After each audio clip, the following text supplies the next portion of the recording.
Hello ਦੋਸਤੋ, welcome back my channel. Right now ਤੇ ਤੁਹਾਡਾ ਵੈਲਕਮ है।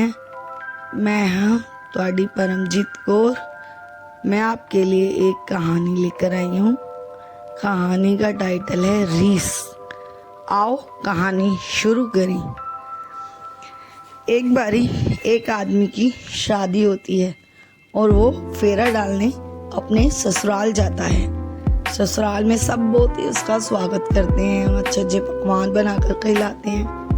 फिर आ जाती है रात को सोने की बारी। तो सब कहते हैं कि गर्मी के दिन है, बहुत गर्मी है, जीजा जी आप छत पे सोइए। वो कहता है ठीक है।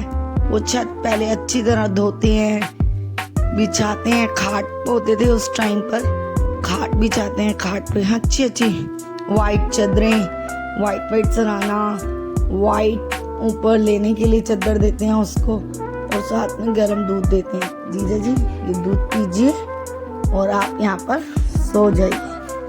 चलो वो रात बीतती है, उससे बहुत ही आनंद आता है और फिर वो चला जाता है अपने घर।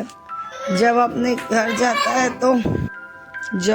घर जाता है तो अपने दोस्त को सारी कहानी बताता है कि मुझे ससुराल में इतना ही आनंद आया। तो थोड़े दिन बाद उसके दोस्त की भी शादी हो जाती है। जब उसके दोस्त की शादी होती है तो वो भी अपने ससुराल फेरा डालने जाता है। तो वो भी अपने दोस्त की तरह कहता है कि मुझे ऐसे ही छत धो, मैंने चादर लेनी है वाइट, मैं छत पर ही सोऊंगा। तो वो सारे कहते हैं जीजा जी ये तो सर्दियों के दिन है, बाहर बहुत ज़्यादा सर्दी पड़ रही है।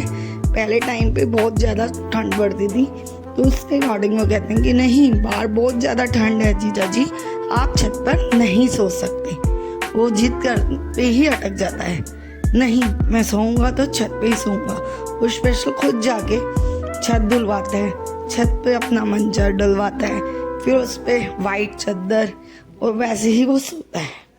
और ऊपर रजाई भी नहीं लेता, ऊपर कहता है नहीं मैं वाइट चादर लेकर ही सोऊंगा। ठीक, वो सो जाता है। जब सुबह उठते हैं, सुबह होती है तो सारे उसे उठाने आते हैं कि जीजा जी आज तो बहुत देर तक सो लिए, आए ही नहीं। जब उठाने जाते हैं तो उसकी डेथ हो जाती है। तो सब बड़ा रोते हैं, सब आते हैं। तो उसका दोस्त आता है विलाप करने, अफसोस करने। तो उसके घर वालों को यही कहते हैं कि ये सब तो मैं गर्मियों में जब मेरी शादी हुई थी तब मैंने उसके बताया था कि मैं छत पर सोया था। लेकिन इस स्टोरी का मॉरल्स दोस्तों यही है कि हमें किसी की रीस नहीं करनी चाहिए। हमें अपना ही पसंद का काम करना चाहिए। दोस्तों हमें किसी की भी रीस नहीं करनी चाहिए। हम किसी को देखते हैं कि किसी ने कार ली है तो हम अपने घर वालों से जिद करते हैं कि हमें भी कार लेनी है, लेकिन ये बात गलत है। कहते हैं ना जितनी चादर है उसी के अकॉर्डिंग अपने पैर पसारने चाहिए। मतलब जितने हमारे पास भगवान ने हमें दी है चीज़, हमें उसी में ही खुश रहना चाहिए, तभी इंसान सही रहता है। अगर वो लड़का अपने दोस्त की रीस नहीं करता तो आज क्या पता वो जिंदा होता और खुश होता अपनी वोटी के साथ। थैंक यू दोस्तों। अगर तुम्हें मेरी ये कहानी अच्छी लगी हो तो मेरी इस कहानी को लाइक करना, चैनल राइट नाउ को सब्सक्राइब करना और कमेंट करके बताना कि आपको ये कहानी कैसे लगी।